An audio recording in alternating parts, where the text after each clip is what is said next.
भारत और चाइना के मध्य इस समय सीमा पर विवाद चल रहा है। इस विवाद के चलते हमारी सेना के 20 लोग शहीद हुए हैं। इस मामले में हमने कुछ भूतपूर्व सैनिकों से वार्ता की। इस समय मैं पूर्व सूबेदार हरी सिंह नेगी और पूर्व हवलदार हीरा सिंह नेगी जी से इस मसले में वार्ता करना चाहूँगा। पहले सूबेदार हरी सिंह नेगी जी, आप बताइए कि भारत और चीन के मध्य ये विवाद कितना पुराना है? असल में सर, मैं इसमें बहुत पहले से जाना चाहूँगा, जब देश में ट्रांसफ़र ऑफ पावर नहीं हुई थी। ये ईस्ट इंडिया कंपनी द्वारा, जब तिब्बत चाइना में नहीं था, तिब्बत स्वतंत्र देश था, तो ईस्ट इंडिया कंपनी ने इंडिया और तिब्बत के बीच में एक रेखा खिंचवाई, एक लाइन खिंचवाई, जिसका नाम बाद में मैकमोहन लाइन कहा गया। तो उस लाइन पर ऐसा हुआ,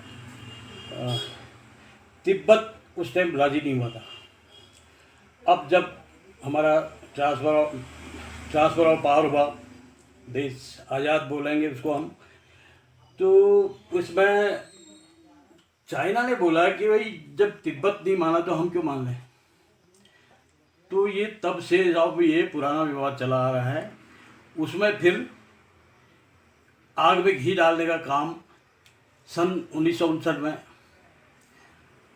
तिब्बती धर्मगुरु दलाई लामा को जब हमारे तत्कालीन सरकार ने शरण दी, उसके बाद चाइना को मौका मिला और सन 62 में हमारे ऊपर युद्ध कर दिया।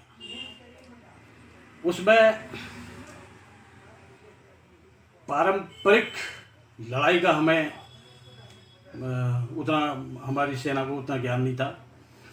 दूसरे, उस टाइम पंचशील नीति अपनाई गई थी, जिसमें नो फायर, उधर से दुश्मन हमारे नज़दीक आते जा रहा है लेकिन हमारी सेना को आदेश नहीं मिला, उधर हमारी वायुसेना को आदेश नहीं हुए, इसलिए हमारी वहाँ पर कुछ हार हुई। मैं मानता हूँ इस बात को, लेकिन अगर यह सब नहीं होता, हमारी वायुसेना को आदेश दिए होते, जिस प्रकार अभी CDS का अपॉइंटमेंट करा गया है, उस वक्त ऐसा नहीं था, तो हम शायद उस टाइम भी सन 62 में भी हम चाइना पर को दबा के रखते थे। अच्छा, एक चीज़ बताइए, तब और आज के भारत में जो एक तो जो रणनीतिक कौशल है और दूसरा जो संसाधन है लड़ने के, उसमें कितना फ़र्क आया है? बहुत फ़र्क आया, बहुत फ़र्क आया साहब। आज की डेट में अगर हमारे पास रफाल, जो फ्रांस से हमारी डील चल रही है, अगर वो मिल जाते हैं तो हमारी ताकत इतनी बढ़ जाएगी, चाइना हमारे पर हमसे काफ़ी नीचे हो जाएगा, वायुसेना के मामले में भी। और थल सेना में तो हम हैं ही, हम विश्व की सर्वश्रेष्ठ सेनाओं में से एक हैं, जिसका मैं उदाहरण आपको, एकदम परफेक्ट उदाहरण आपको देता हूँ। पिछले साल हमारे चौबटिया में 19th ब्रिगेड में हमारी सेना और गढ़वाल, 15 गढ़वाल और ये US सेना का जॉइंट ऑपरेशन हुआ था। तब जिस दिन कैंप फायर होती है, उस दिन खुद उनके GOC रैंक के अहदेदार ने बताया था कि ठीक है, हमारे पास हथियार तो हैं, लेकिन जो भारतीय सेना में चपलता है और चटकी है, वो एक काबिल तारीफ़ है, और ये वाकई एक सर्वश्रेष्ठ सेना में गिनी जानी चाहिए। अच्छा, इस समय जब तनातनी चल रही है बॉर्डर पर, तो भारत को कैसा बर्ताव करना चाहिए? भारत को एकदम ट्रीट्स फॉर टाइट। अगर वह ईंट चला रहा है तो हमने पत्थर से जवाब देना है। हमारे पास अभी मौका है, क्योंकि हमने बहुत सता दिया, हमको कोई समझौते नहीं, कुछ नहीं। उसको हमने जो चांडाल आर्मी का नाम दिया है, चांडाल लोग हैं वो ऐसे समझने वाले नहीं हैं साहब। उन पर हमने ज़बरदस्त, और हमको अभी मौका भी मिला है, हमारे कोरोना की वजह से आज चाइना विश्व में अपमानित है और सारा विश्व उसका विरोध कर रहा है। ऐसे मौके पर हमने अगर ये फ़ायदा नहीं उठाया तो हमको फिर ऐसे मौके नहीं मिलेंगे और चाइना हमको हमेशा दबाता रहेगा। निगी जी, आपकी नज़र में भारत की जो सामरिक तैयारियां हैं, भारत कितना मजबूत है इस मामले में इस समय? मान्योर, ऐसा कि इस वक्त हमारा देश बहुत तैयारी में है और फुल पावर से है। और ये 62 का क्या कहते हैं, जैसा भारत अभी नहीं रह गया है। सिर्फ हमारे 62 में हमारे पास हथियार कमज़ोर थे, लेकिन हमारे सैनिक बहुत तगड़े थे। हमारे सैनिक बहुत तगड़े थे। मैं चाहता हूँ कि इस पर कूटनीति का अपना किया जाए, और लड़ाई तो हमारा आखिरी विकल्प है। हम सारे विकल्प हमने खुले रहने चाहिए। हमें इकोनॉमी के माध्यम से उसको मारना चाहिए। उसके 3 हिस्से टुकड़े करते हैं, तिब्बत, हांगकांग और चाइना को अलग कर देना चाहिए। तो और इकोनॉमी से संबंध सब खत्म कर देना चाहिए। तो सांप अब वो अपने आप मर जाएगा, उसमें न सांप भी मर जाएगा, लाठी भी टूटेगी। अगर हमारे पास साधन सब कुछ है भी, हमको उसका यूज करना चाहिए। युद्ध अंत वो क्या कहते हैं, वो है विकल्प है। लेकिन युद्ध भी एक शौक है।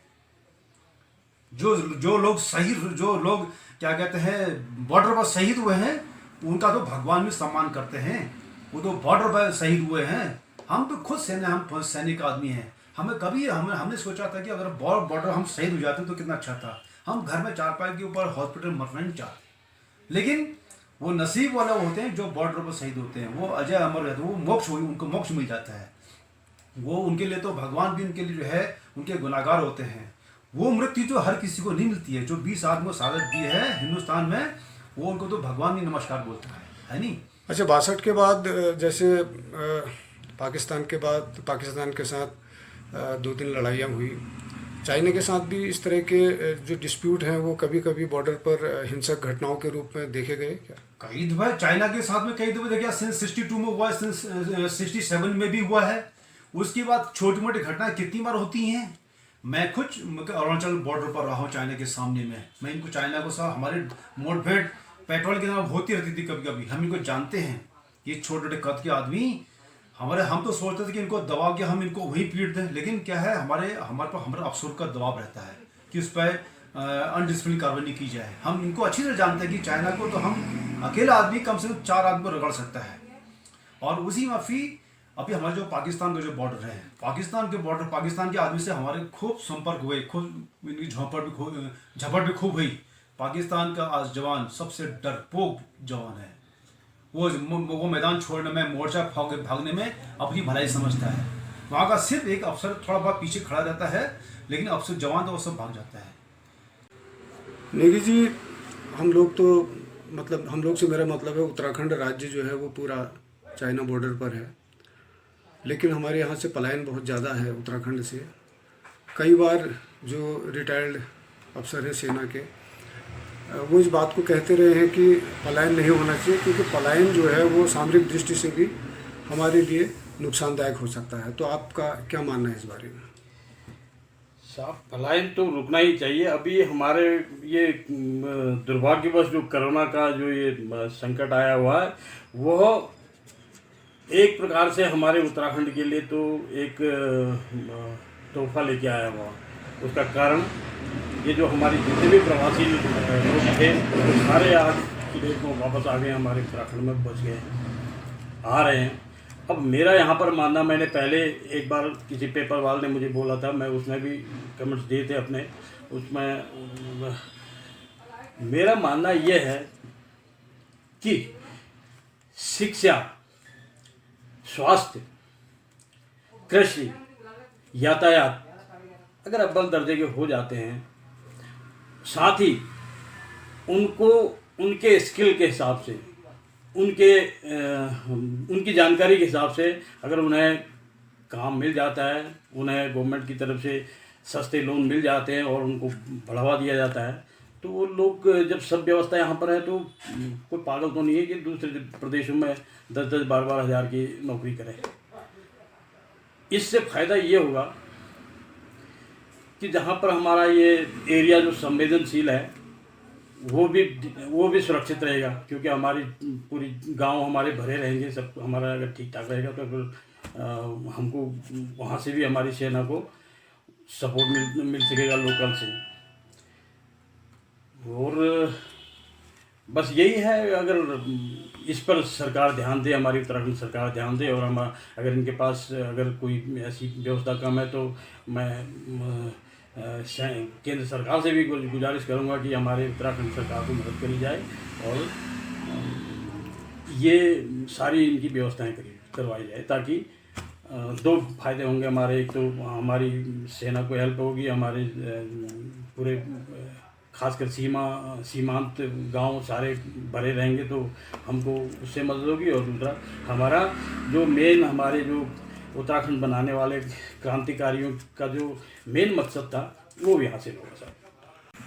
नेगी साहब, आप बताइए कि उत्तराखंड में पलायन रोकने के लिए और जो रिवर्स पलायन हो रहा है उसको स्थापित करने के लिए, और जो बेरोजगार आ रहे हैं इस समय महामारी के कारण, उनको यहीं रोके रखने के लिए आपके क्या सुझाव हो सकते हैं? मान्यवर ये है कि प्लान के बारे में तो मैं आपको बहुत गहराई से बताऊंगा कि मैं तो पहाड़ पे ही रहा हूँ, तो मैं पहाड़ के हर कल्चर के सभ्यता को हर आदमी को जानता हूँ। मैं हमारा काम पहाड़ों में क्या होता है कि अमूमन जैसे कि एक आदमी के 3 बच्चे हैं, 3 लड़के हैं अमूमन, तो फादर क्या करता है कि पिताई क्या करते हैं कि बड़े लड़के को पढ़ाते हैं, खूब पढ़ाते हैं, उसको जितना पैसा उस पर लगा लेते हैं। वो लड़का तो उसको इतना पढ़ा लिखा देता है कि वो IAS क्लास 1 अफसर बन जाता है।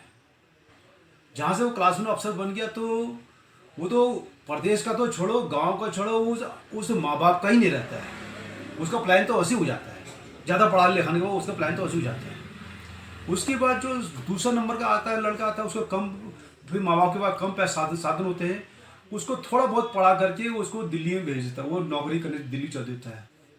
उसी कंडीशन ऐसी होती है कि वो प्राइवेट नौकरी दिल्ली में फैक्ट्री में काम करता है, 6 महीने खेती करने के बाद 6 महीने बच्चे वहाँ ले जाता है, यानी उसका भी 6 महीने अप डाउन प्लान होता रहता है।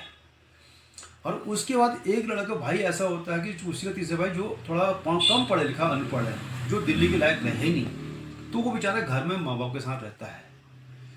तो वही से अभी घर गांव में जो रहता है वो क्या कहते हैं, जो गरीब जो बच्चा है, जो अनपढ़ जो भाई है, वो वहाँ रहता है, माँ बाप रहते हैं। और उसके बाद जब उसकी शादी हो जाती है, छोटे कि उसके बच्चे पैदा हो जाते हैं, बड़े जब पढ़ने लायक हो जाते हैं, तो वो भी सोचता है कि मैं अपने दूसरों को देखते हुए अपने बच्चों को मैं अच्छे स्कूलों में पढ़ाऊँ, अच्छी फैसिलिटीज़ मेडिकल सुविधाएँ दें। तो वो गाँव में ऐसी सुविधा तो मिलती नहीं है। वो भी क्या करता है कि कुछ दिनों बाद बच्चे पढ़ने बड़े लोग तो अपने गाँव के जो एरिया में जो टाउन है, शहर है, वहाँ चला जाता है, वहाँ लेबरी कर लेगा, मजदूरी कर लेगा, दुकानदारी कर लेगा, वहाँ बच्चों को पढ़ाना शुरू करता है कि वहाँ पर क्या कहते हैं, इकोनॉमी की सुविधा है, मेडिकल की सुविधा है, पढ़ाने की सुविधा है। गांव में सुविधा नहीं है, इसलिए उसका प्लान तो वैसे हो जाता है। उसके बाद बच्चे घर में कौन बुढ़ा बुढ़िया बच्चे 2 आदमी बच्चे, वो उसकी देखभाल करते हैं घर की। कुछ समय पे ऐसा होता है कि उन दोनों में से एक आदमी को स्वर्गवास हो जाता है, तो उसका प्लान तो वैसे हो जाता है। अब बचा एक आदमी बुढ़ा है, बुढ़िया में से कोई कुछ दिन वो भी रहते हैं, कुछ दिन बाद उनका भी एक्सपायर हो गया तो फिर वो भी उनका प्लान हो जाता है। और कुछ दिन में आता है कि घर का देखने वाला कोई नहीं होता है, घर टूट जाता है।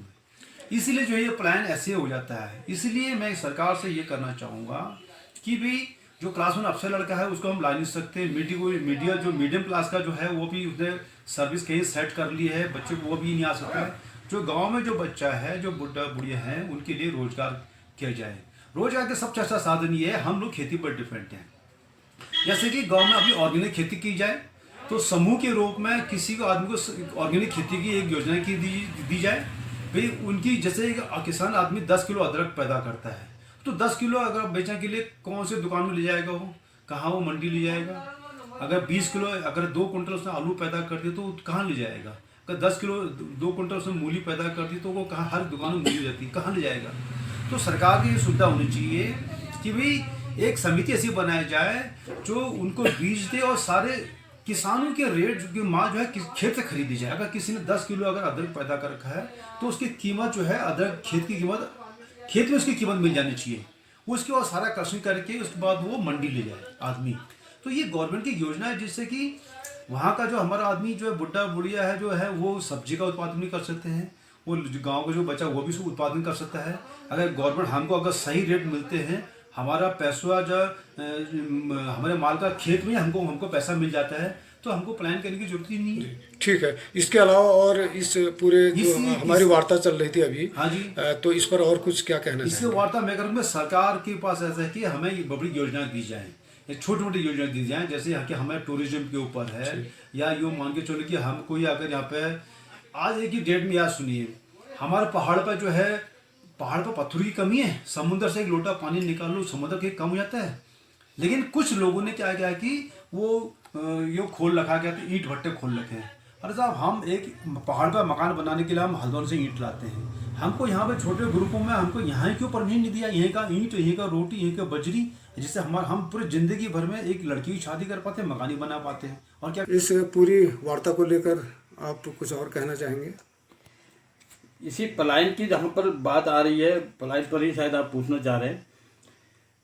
एक वैसे मेरी बात पर लोग को शायद हंसी भी आ सकती है।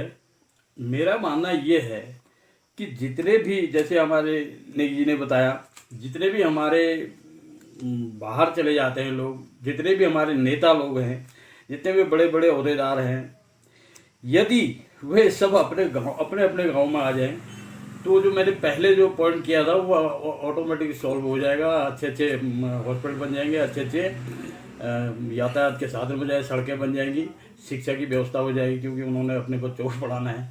तो इसमें यही है मेरा कहना, मेन चीज़ है। अगर ये सोची जाए, जो भी अपने फिर कोई देहरादून वाला हो जाता है, तो कोई दिल्ली वाला हो जाता है, कोई हल्द्वानी और जितेंद्र।